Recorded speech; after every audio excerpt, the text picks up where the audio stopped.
İfadə azadlığı ona görə önəmlidir ki, biz seçdiyimiz hakimiyyət, seçdiyimiz insanlar haqqında bilgi sahibi olmalıyıq. Onların etdiyi fəaliyyətinin nə ilə bağlı olduğunu bilgi sahibi olmalıyıq. Bu bilgini bizə ən gözəl kim çatdırır? Təbii ki, media.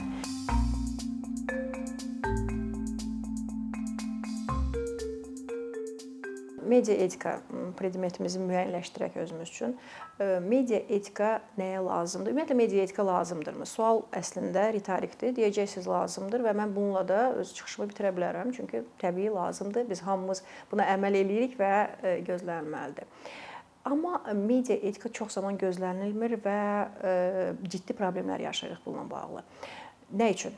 Çox asan izah etməyə çalışacağam.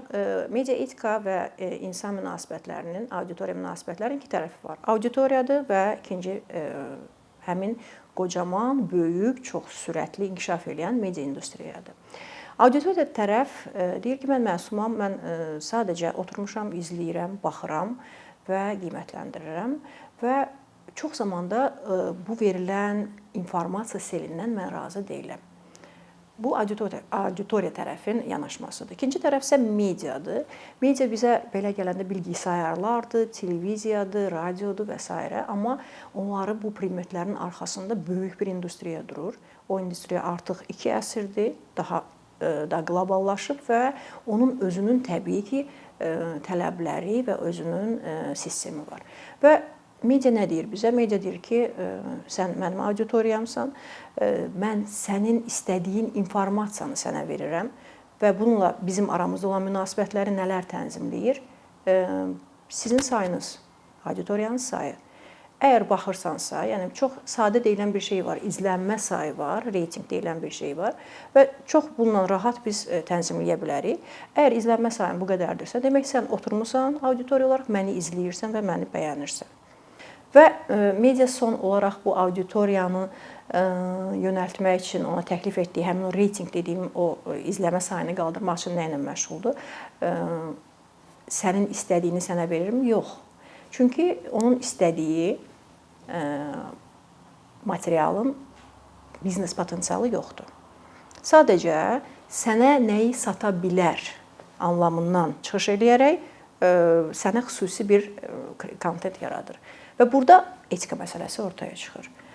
Biz deyirik ki, biz izlənmirik, sevmirik, bu bizi qıcıqlandırır. Media deyir ki, xeyr, izləyirsiniz, bu önəmlidir və burada bizim bir biznes kimi ayaqda qalmağımız üçün çox lazımdır. Yəni, bu iki çox ziddiyyətli münasibətlərdir. İki çox ziddiyyətli münasibətlərdir və bu münasibətlərdə dediyim etika üzə çıxır. Yəni, bizim ən çox bəzən şikayətləndiyimiz şey medianın etikanı gözləməməyi, etik problemləri gözləməməyidir.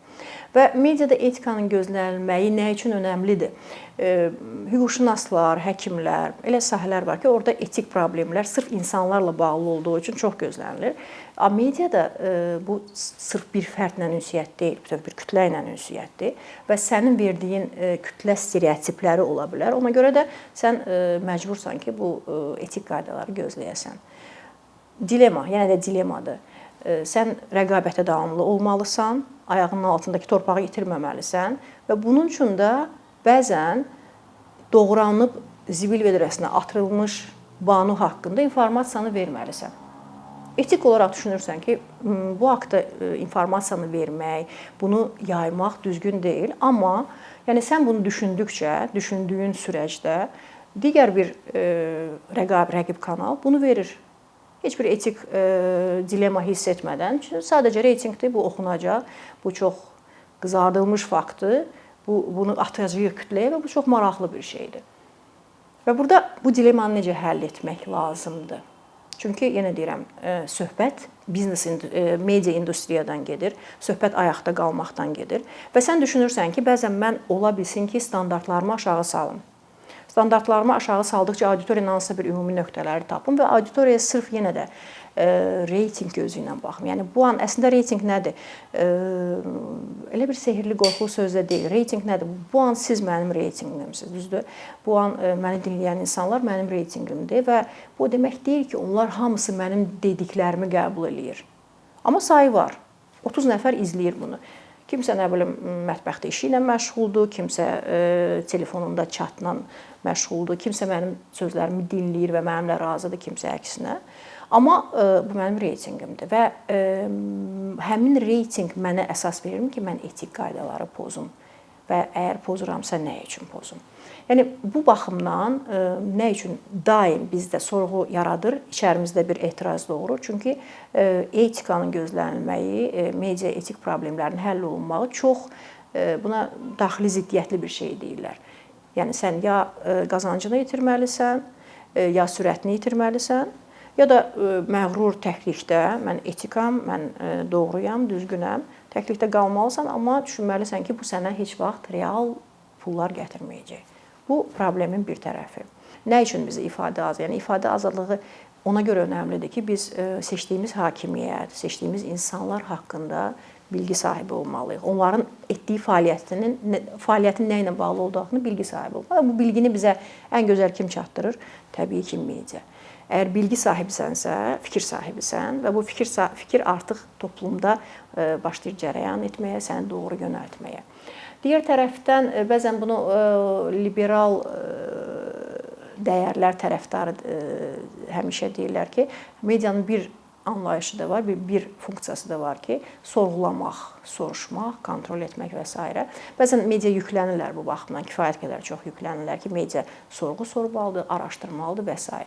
Bir də mən altını çizərək bunu qeyd etmək istəyirəm. Mənim əsas söhbət etdiyim şey xəbər mediasıdır. Yəni əyləndirmə, maarifləndirmə, bəli, bunlar hamısı medianın funksiyalarına daxildir, amma xəbər mediası deyilən bir anlayış var ki, bunların etik prinsipləri tamamilə fərqlidir.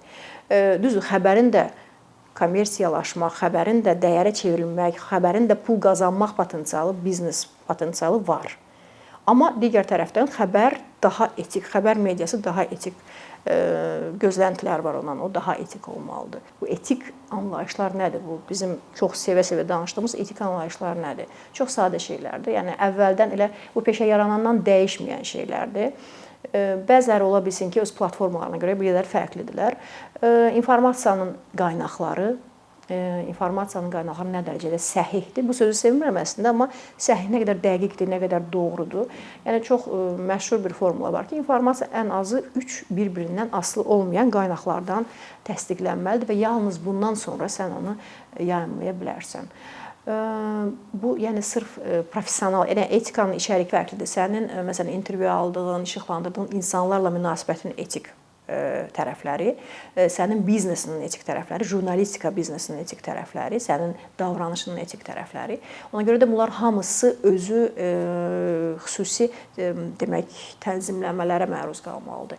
Yəni sən əgər insandan intervyu alırsansa, müsahibə alırsansa, canlı şahidlərdən müsahibə alırsansa, yəni bu artıq sənin professional tərəfindir. Sənin yaradıcılığının professional tərəfidir və insanlara empatiya quraraq bunu etməlisən.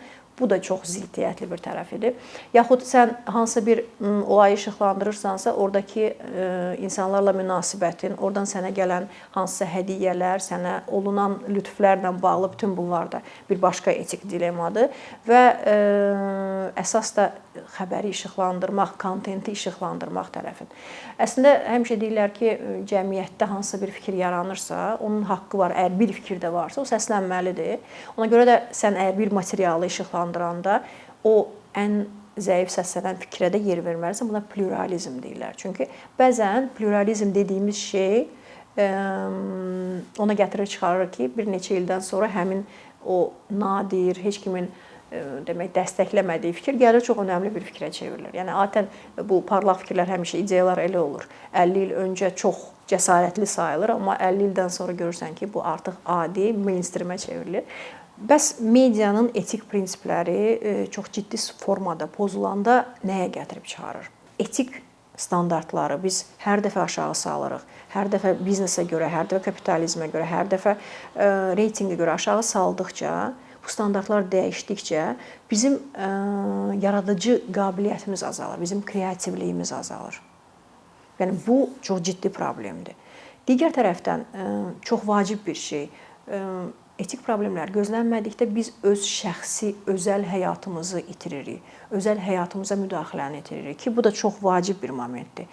Özəl həyat qorunmalıdır, özəl həyat heç kim tərəfindən pozulmamalıdır və ona heç bir demək zoraki bir akt olunmamalıdır, həm mənəvi baxımdan, həm fiziki baxımdan. Ona görə də bunun etik problemlərinin bir ciddi tərəfi də bizim özəl həyatımıza kifayət qədər aktiv bir müdaxilənin olmağıdır.